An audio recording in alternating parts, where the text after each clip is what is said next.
বলেছেন। এবার আপনাকে আগে যায় বলি, যখন সাহাবায়ে কেরাম জিজ্ঞেস করে বললেন যে আমরা কি বন্ধু নই, তো রাসূলুল্লাহ বলেছেন তোমরা আমার সাথী, তোমরা আমার সাহাবী, তোমরা আমার বন্ধু নও, তোমাদেরকে আমি বন্ধু বলছি না। তাহলে কে আপনার বন্ধু, কারা আপনার বন্ধু, যাদেরকে আপনি দেখার জন্য বিচলিত আছেন? তো রাসূলুল্লাহ বলেছেন হুমুল্লাযীনা আমানু বি ওয়া লাম ইয়ারাউনি, ওই লোকগুলোকে দেখার জন্য ব্যাকুল হয়ে আছি, ওই লোকগুলোকে আমি বন্ধু বলে ডাকছি, যে লোকগুলো আমাকে দুই চোখ দিয়ে দেখেনি, আমার নামটা কেবল শুনেছে, আমার আদর্শগুলো সুন্নাতগুলো কিতাবের ভেতরে লিপিবদ্ধ আছে, যারা দেখার তারা দেখেছে, যারা পড়ার তারা পড়েছে, আর যারা পড়ার নয় তারা আলেমদের মুখ থেকে শুনেছে এবং জেনেছে, আর জানার পরে আমানুবি আমার উপরে বিশ্বাস করেছে, আমাকে ভালোবেসে ফেলেছে, ওই লোকগুলো হলো আমার বন্ধু। তাদেরকে দেখার জন্য আমার মনটা বিচলিত হয়ে যাচ্ছে। এবার কথা বলুন, কথা বলুন, আওয়াজ করুন। এই টিভির পুরা গায়ের পূর্ব পাড়া বা খাড়ক গায়ের লোক, আপনারা নবীজিকে দেখেছেন? দেখেননি? রাসূলুল্লাহ আপনাদেরকে দেখেছেন? দেখেননি? তাহলে রাসূল যে বিচলিত ছিলেন আমার বন্ধুদেরকে কবে দেখতে পাবো, কবে দেখতে পাবো? কোনগুলো? যারা আমাকে না দেখে আমার আদর্শকে মেনে নিয়েছে, বিশ্বাস করে নিয়েছে, তাকে। তাহলে নবীকে না দেখে আমরা নবীর আদর্শকে মেনে নিয়েছি, সুতরাং আমরা আল্লাহ পাকের নবীর বন্ধু না? হ্যাঁ, আমরা আল্লাহ রাসূলের বন্ধু। আচ্ছা, এইবার এক জায়গাতে যদি দুটো বন্ধু খাড়ো হয়, একটা বন্ধু চেহারাতে এত বড় বড় সুন্নতি দাড়ি, আর একটা বন্ধু চেহারাটায় ছিলা, দুই বন্ধুতে মিল আছে? হ্যাঁ না বলুন, মিল আছে? মিল নাই, এটার সাথে বন্ধু তৈরি করলে এই বন্ধু চলবে না।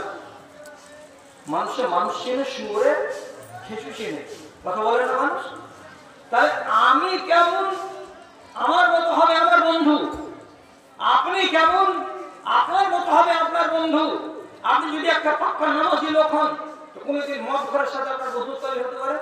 জীবনে নয়, একদম ভুল কথা, হবে না, হতেই পারে না কোনোদিন।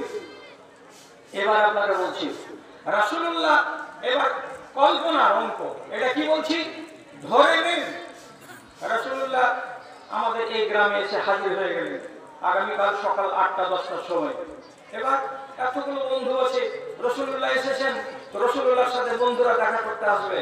আপনার বুকে পাটা আছে, রাসূলের কাছে আছে, আসসালামু আলাইকুম, কেমন আছেন, ভালো আছেন তো? বন্ধুর সামনে আগে খাড়ো হবেন যে হ্যাঁ আমি আপনার বন্ধু। আপনি নিজেকে আল্লাহ রাসূলের বন্ধু বলে তার সামনে দাঁড়াতে পারবেন, এই বুকে পাটা আছে তো? হ্যাঁ আছে। আসে তো আগে চেহারার দিকে তাকান, 1 নম্বরে ফেল। তারপরে আবার বলছি, রাসূলুল্লাহর সুন্নাতকে আপনি ভালোবেসেছেন, সই হাদিসে লেখা আছে আশরু মিনাস সুন্নাতে, 10টি জিনিস হলো আমার সুন্নাত, এটি হলো আমার নেচার। কি কি নেচার? রাসূলুল্লাহ বলেন একটা হলো আল মাজমাদাতু, গলায় পানি দিয়ে গার্গল করা ওযুর টাইমে, নাকে পানি দিয়ে নাক ছেড়ে দেওয়া ওযুর টাইমে, দাড়িগুলোকে বড় করে দেওয়া, মুখগুলোকে ছোট করে দেওয়া, নাক ফুলিয়ে দিতে, বগলের চুলগুলোকে উপড়ে ফেলে দেওয়া, তাকলিমুল আসফারে, নখগুলোকে কেটে ছোট করে দেওয়া, হালাকুলা আনাতে যৌনাঙ্গের চুলকে 40 দিনের আগে আগে কেটে পরিষ্কার করা, বেটা ছেলে যদি জন্মগ্রহণ করে তাহলে তার খাতনা করে দেওয়া। রাসূল কারীম সহিহ হাদিসে বলেছেন এইগুলো এইগুলো এইগুলো এইগুলো হলো আমার সুন্নাত। যারা এগুলোকে ভালোবাসে তারা আমার বন্ধু হবে, আর যারা এগুলোকে ভালোবাসে না তারা আমার বন্ধু হবে না। আপনি কিসের বন্ধু? যদি কাপড় উঠিয়ে দেখি তো সবারই মুসলমান, যে আমরা তো আমাদের লিঙ্গচ্ছেদ করা আছে, খাতনা দেওয়া আছে, তাহলে খাতনার দিক দিয়ে রাসূলুল্লাহর হাদিস মানা বন্ধু আমরা। এর উপর উঠেন, ফজরের তো কটা লোক গলায় পানি দিয়ে গার্গল করে, একটু হ্যাঁ না বলেন? ফজরের বেলায় ওযু করার টাইমে নাকে পানি দিয়ে নাককে ঝেড়ে কটা লোক দেয়? কটা মানুষ আজকে যাওয়া নাই দাড়ি রাখতে ভালোবেসেছে? কয়টা মানুষ আজকের দিনে নিয়ম মেনে বগলের চুলকে উপড়ে ফেলে? কটা মানুষ হিসাব রেখে 40 দিনের আগে আগে নিজের যৌনাঙ্গের চুলগুলোকে কেটে পরিষ্কার করে? আমি একটা উদাহরণ বললাম আপনার সামনে, একটা উদাহরণ। যখন দেখা যাবে কোরআন মাজিদেও এরা ছেড়ে দেয়নি, মাফ দেয়নি, আগে বললেন না ইত্তাখাযু হাযাল কোরআন মাহজুরা, এরা কিতাব কোরআন মাজিদকে ছেড়ে বসেছিল, কি দেখে জানতে পারলেন? তো কোরআন মাজিদ যেটা বলেছে সেটা আপনি কি করে দিতে পেরেছেন? আপনাকে এবার গুনে গুনে দেখাচ্ছি। কোরআন আপনাকে ছাড়তে বলেছিল, কি কি ছাড়তে বলেছিল?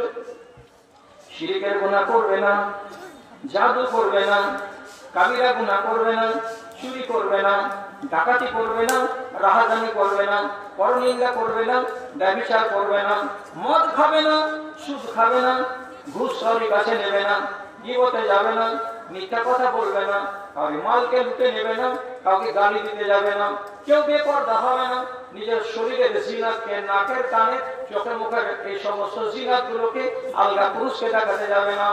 এতগুলো না না না না না না না না করে রব্বে কারীম কোরআন মাজিদে এক এক করে বিধান দিয়েছেন, এক এক করে বিধান দিয়েছেন। এগুলো হচ্ছে আল্লাহর কোরআনের বিধান। এবার যদি জিজ্ঞেস করা হয়, হে আল্লাহ পাকের রাসূল, কিসের জন্য আপনি বললেন ইত্তাখাযু হাযাল কুরআনা মাহজুরা? এরা কোরআনকে ছেড়ে বসেছিল আল্লাহরে। কি দেখে জানলে কোরআনকে ছেড়ে বসেছিল? যখন ময়না তদন্ত শুরু হবে আপনাদের, তখন প্রথমেই ধরা পড়বে কি, পরবর্তীকার তুমি তোমার কোরআনে বলেছো যারা নেশা পান করবে তারা শয়তানের ভাই। সূরা তাওবা। যারা সূরা মাইদা, যারা নেশা খাবে, নেশা পান করবে, তারা হলো শয়তানের ভাই। এরা শয়তানি কাজ করে যায়। যদি এইটাকে ধরতে যাই, আল্লাহর কসম খেয়ে বলছি, তিমিরপুরা পূর্বপাড়া খাড়া গ্রাম নয়, মালদহ জেলার কোন একটা গ্রাম নয়, সারাটা পশ্চিম বাংলার গ্রাম নয়, পৃথিবীতে যত মুসলমান আছে আল্লাহর ওয়াস্তে সৌদি আরবের মাটিটাকে রব্বুল আলামিন এক অংশ বাঁচিয়ে রেখেছেন। বাকি দুনিয়ার যে সমস্ত মুসলমান নেশাগ্রস্ত। কেন নবীজি বললেন ইত্তাখাযু হাযাল কুরআনা মাহজুরা? ধরা পড়ে যাবেন আপনারা। ছেড়েছেন নেশা? না ছাড়িনি। এত বড় বড় দাড়ি, কত লোককে দেখছি শামসি বাজারে বাস করি, বিড়ি ধরে ফু ফু করে টানসার হাঁটছে। আমি একদিন একটা লোককে বুকে সাহস করে বললাম, হাজি ভাই এটা খানা তো জাহান্নামের ঘের খানা, আপনি জান্নাতের লোক, চেহারাতে সুন্নতি দাড়ি, তো জান্নাতের লোক আগুন খাবে? কোন মৌলবীর মুখে শুনেছিলেন আগুন কাদের খাবার নেই? জান্নাতি লোকের খাবার না, এরা খাবারটা জাহান্নামীদের খাবার। তা আপনি সুন্নতি দাড়ি দেখেছেন জান্নাতে যাওয়ার লেগে, তো খাবার খাচ্ছেন জাহান্নামীদের খাবার। দুনিয়া থেকে না বিড়িটা কেমনি করে একটা স্টাইল আছে, এইভাবে চেপে এমন ভাবে ধরে আসে না, মনে হচ্ছে যে বিড়ি নাই হাতে। আমি যে তুই ডালে ডালে বেড়াস, আমি পাতে পাতে বেড়াই রে বেটা। কত নেশা তোমাকে লেগেছে যে তোমার চুল পেকে গেল, আজ পর্যন্ত খৈনি ছাড়তে পারোনি। কত নেশা তোমাকে লেগেছে যে আজ পর্যন্ত তুমি ভুল ছাড়তে পারলে না। কত তোমাকে নেশা লেগেছে যে আজ পর্যন্ত তুমি বিড়ি ছাড়তে পারলে না। ওষুধখানা দেখে মুখে আঙুল ভরে জুঠাগুলোকে, ওই চুষা খাইনিগুলোকে ফেলে তারপরে বিসমিল্লাহ বলে ওযু শুরু করছো। হায়া করো, শরম করো, লাজ করো। তোমার বয়স হয়ে গেছে।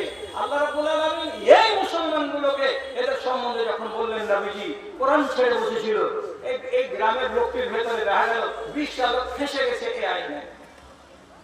মদ ছাড়েনি, নেশা ছাড়েনি এরা। তাই তুমি ছেড়েছ, কোরআনকে মেরেছ, মানতে পারোনি। তাই একটা কানুনে ফেসে গেলেন আপনি। আরো যে 20টা কানুন পড়ে আছে, এগুলো কানুনকে যদি আমি একটা একটা করে আপনাদের সামনে দেখতে যাই, তাহলে ফাঁসবে না? আড়ালে বসে আছে এক গাদা বেটি ছেলে, ওয়াজ করতে করতে করতে করতে আমার চুল দাড়ি পেকে গেল, কবরে যাওয়ার টাইম হয়ে গেল। আমার বন্ধুকে নিয়ে বয়স আমরা মাপামাপি করছিলাম, তো বলছে 65 বছর আমার বয়স, আর আমার বন্ধুর 70 বছর 72 বছর বয়স। হ্যাঁ, শুধু ওয়াজ ওয়াজ ওয়াজ ওয়াজ করে চলে যাচ্ছি। হাজার জায়গাতে বলছি, মা বাপকে না বলে কোনো মেয়ে যদি বিয়ে করে, তাহলে এটা হলো ব্যভিচার। এবং ওর স্বামীকে নিয়ে যে বলছে যে আমি কোর্ট কাচারি করে সার্টিফিকেট করে আমি সুখের সংসার করছি, ওটা তোমার স্বামী নয়, ওটা আমাদের দেশওয়ালি বাংলাতে হলো ওটা তোমার নাম, অনুষ্ঠান নাম, ওটা হলো রান্ডা, আর তুমি হলো রান্ডি। যতদিন এর কাছে শুয়ে থাকবে ততদিন ব্যবচার করবে। আর তোমার নসল থেকে যদি একটা বাচ্চা পয়দা হয়ে যায়, আল্লাহর কসম বাচ্চাটা ঝাড়োয়া বাচ্চা।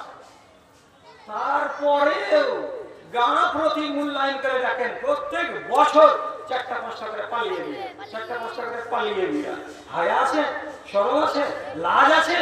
কোন একটুখানি রব্বুল আলামিন তোমাদেরকে ইজ্জত আর গায়রত বলে কোন জিনিস দিয়েছে যে জিনিসটা হারাম জেনে শুনে এত বড় হারাম কাজ করতে যাচ্ছি কেন? এখন ফতোয়া চাইছে মাগরিবের খানিকক্ষণ আগে আমার শাহরু সাইদুর রহমান হাজির দোকানে বসে আছি নদিয়া থেকে, বলছে 7 বছর হয়ে গেল বিয়ে হওয়া, তখন বাপ মা কেউ রাজি ছিল না, বাপটা মরে গেছে, বড় ভাই বেঁচে আছে, এখন বলছে এটা কেমন কি হয়েছে, আমাদের বিয়ে একেবারে ঠিক হয়নি, এটা কি হারাম হয়ে আছে?